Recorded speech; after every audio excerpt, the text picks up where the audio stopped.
In this video, I'm sharing 8 simple tips for writing viral hooks that will get you 10 times more views on your LinkedIn posts. If you don't know, I've been studying copywriting for over 5 years, and the most important part of that is writing hooks. The reason why is because if you don't have a good hook or good headline that captures people's attention, they won't get to the rest of your content. So it doesn't matter how great the rest of your content is if you don't have a good hook. Your hook is the difference between getting millions of views and getting ignored. If you know how to write a good hook, you'll know how to get more views. And then writing good content is generally much easier. You just follow the formula of here's what I'm going to teach you. These are the steps.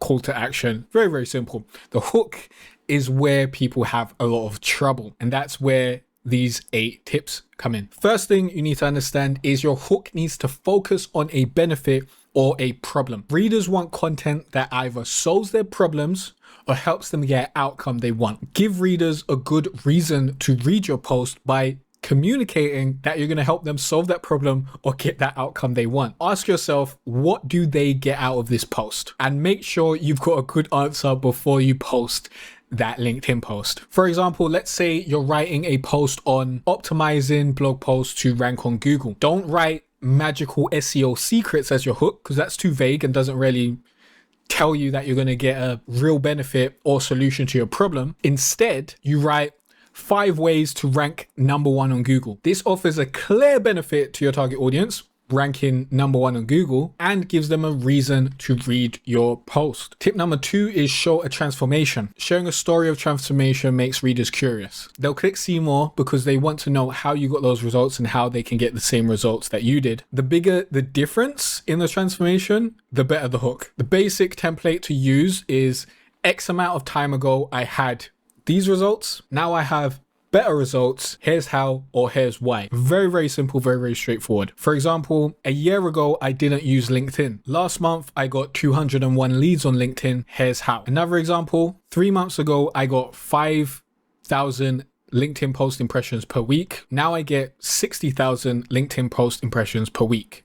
Here's how. Very easy when you know how to do it, and very effective. Tip number 3 is add ease of use to your hooks. Reason behind this is because humans are lazy. Yeah, that's the truth. We want it fast, we want it easy, we want it now. The more you make your solution seem easy to use, the more people will read your post. Instead of 5 ways to rank first on Google, you write 5 simple ways to rank first on Google. It's simple makes your solution seem easier. You can also try easy or fast, but these are situational modifiers because sometimes it's not easy, sometimes it's not fast, but you can always make it simple with good writing. You could write your post and explain it simply, so you can always add simple to your title to add that ease of use. Before we get to tip number 4, you can create 2 months of LinkedIn content with my free 74 LinkedIn post ideas and hooks with examples. Scan the QR code on the screen or click on the link in the description to download these. You've got nothing to lose except for the opportunity to download this PDF because it won't be free and available forever. Download it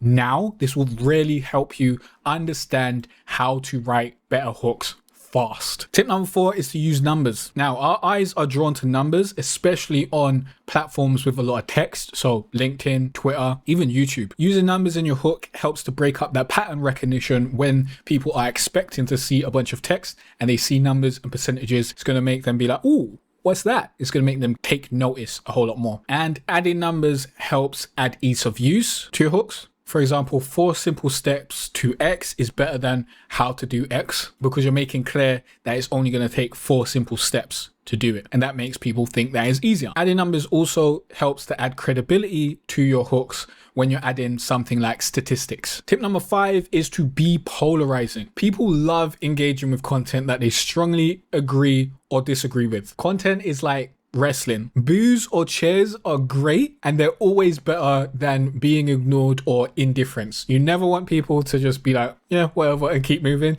You want them to either be like, yeah, I agree with this, or no, boo, I disagree with this. That gets them to engage. That gets them to push your content to more people. The good news is it's very easy to be polarizing. All you need to do is be honest, be authoritative, and share your true thoughts. Make strong statements and don't hedge your bets. For example, don't write AI will replace some social media managers, because this is a weak but reasonable statement that people can just ignore, because they'll be like, yeah, fair enough, that makes sense. Instead, you want to write AI will replace social media manager, because this is a strong statement that will push discussion from both sides. When you take out that some, now people who are seeing this hook, they're either going to be like, wait, no, it's not going to replace social media managers, it's only going to replace a few of them, blah blah blah, and the other side will be like, yeah, AI will replace social media managers because it will put them out of a job. Either side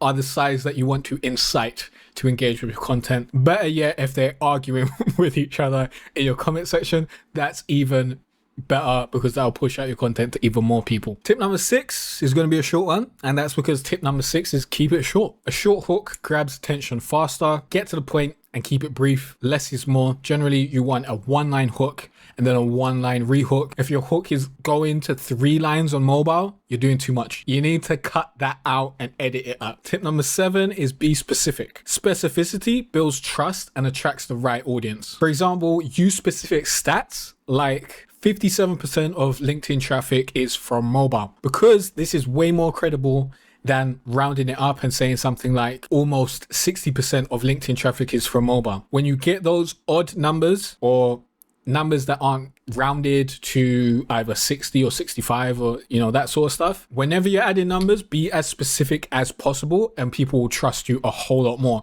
Instead of writing, I've got 80,000 followers across platforms, I'll write, I've got 83,756 followers across platforms. Because then, you know, I didn't just make that number up, that's a real number. Or you assume so, because I did just make that number up, because I've got more followers on there. I think it's like 88,000 something, but that's beside the point. Don't write 80,000 followers, write 81,273 followers. You can also add specificity to attract a specific audience. For example, instead of 5 ways to rank first on Google, which is a broad hook that's basically for anyone who has a website, has a blog, and wants to get more traffic, you can create a hook that talks to a specific audience, like 5 ways to rank first on Google for SaaS companies, because that's specific to SaaS companies. And then you'll attract people who have SaaS companies. Tip number 8 is be clear. Clear beats clever every time. Why? Because the more you make people think, the faster you make them leave. No one wants to come on social media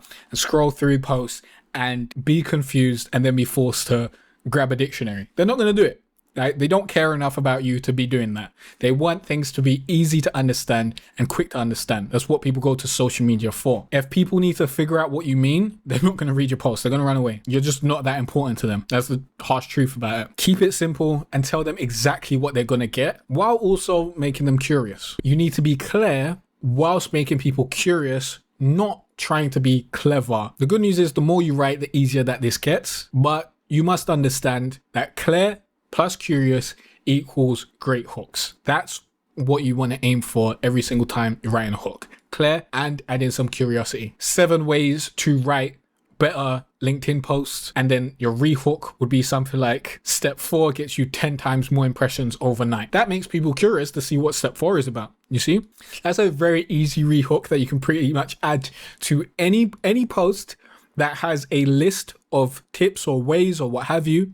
The rehook can be like step X or tip X or number X will get you this benefit, or you'll never believe X, or what have you. A bonus writing tip that will help you out a lot is to write your hook after you write your post. The reason you want to do this is because after you write your post, you'll know exactly what your post is about. You'll know what the most persuasive and impactful parts of your post are, so you'll be able to collate that better into a hook. I like to write my hook first, then write my post, then come back around and see if I can write a better hook for that post. Also, write your hook after you ask the question, what is the biggest benefit this reader gets out of this post? That will help you get on the right path. Follow this advice and you'll stop creating invisible content. Skip this advice and no one will read your post. It doesn't matter how great your actual content inside the post is if you can't grab their attention with the first line. If you've got any questions or any other tutorials you want me to make, let me know in the comment section down below, and I'll see you in the next video.